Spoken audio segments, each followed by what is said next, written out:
Book Talk has officially lied to me, and I am upset. I was told, hey, have your man read a romance novel, read a little smut. It will be so much fun for the two of you. But whoever said that clearly does not have a goofy-ass husband. So I gave Ryan Butcher and Blackbird last week as his first smutty romance novel to read. And he's loving it. He's eating it up. But last night he got to the first smutty part and he looks at me in the middle of reading it and goes, so my question is, why are they using these absurd terminologies for the anatomy that's being involved right now? And I was like, hey, like the authors have to get super creative. They just can't say the same word over and over again. And he's like, yeah, but really tight heat, wet folds, entrance. Like every time I think of an entrance, I'm thinking of the front door. Ding dong, dogs are barking in the background. And I just start cackling. I'm like, please be quiet. Be quiet and read your book.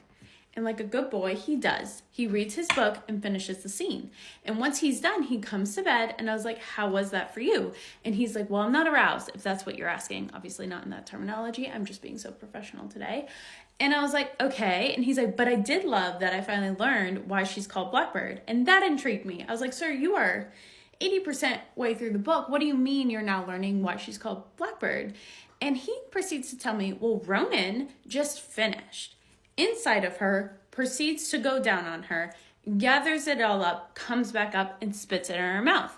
You know, like feeding a baby bird. In that moment, I didn't know if I wanted to laugh until I fell out of the bed or just straight punch him in the face.